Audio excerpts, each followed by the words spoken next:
ආයුබෝවන් සුමන සමන් දෙවිඳුන්ගේ ආශිර්වාද ඔබ සියලු දෙනාටම ප්‍රාර්ථනා කරනවා.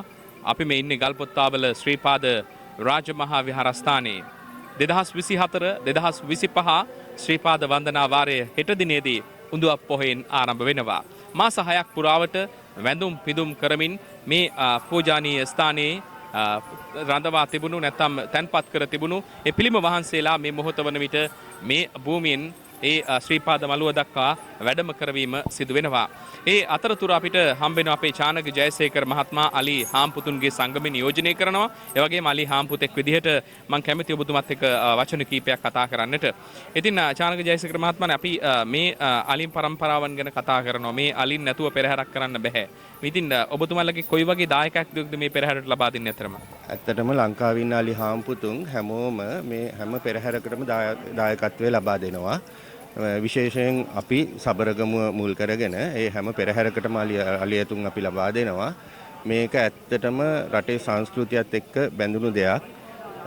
ඉදිරියට දැන් මේ අලියතුන් අඩු නිසා අපිට පෙරහැරවල් වලට ලොකු ගැටලුවක් තියෙනවා. මේ අලියතුන් දැන් මේ පැල්මල්ලු රජමහා විහාරයේ දෙන්න ඒ වගේ සංකපාලෙක් කෙනා අපේ අලියතුන් ඒ ටික තමයි සබරගමුව ඉන්නේ. ඇත්තටම සබරගමුවට ඇතෙක් අපිට ඇත්තෙම නැහැ.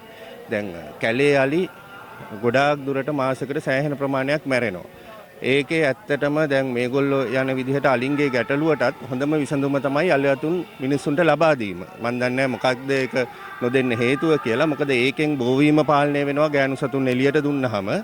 ඉතින් ওই අලි මැරෙන එක 90%ක්ම ඒ ලබා දීමෙන් සංස්කෘතියට හා ඇත්තටම පිටරටවල් වල තායිලන්තේ පවා ටුවරිසම් හොඳට යනවා. ඉතින් ඒවයින් රජයට හොඳ ආදායමක් ලැබෙනවා.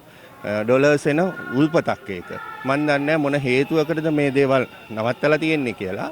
හැබැයි ඒ රටවල් වල හොඳට කරනවා. ඔය කෑ ගහන ඒවා කරන්න එපා කියන රටවල් වල 100 යනවා ඒ තැන්වල. ලංකාවේ මිනිස්සු තමයි මේක මේ වෙනම අංශයකට යන්නේ. අපේ බෞද්ධ රටක් වෙලා අපි හැමදේම අලින් ඇතුන්ගෙන් පෙරහැරවල් සිදු කරන රටක් වුණාට මේක මේ ඒගොල්ලෝ මේ රාජ්‍ය නොවන සංවිධානයි හැමදේම මේක දකින්නේ වැරදක් විදිහට.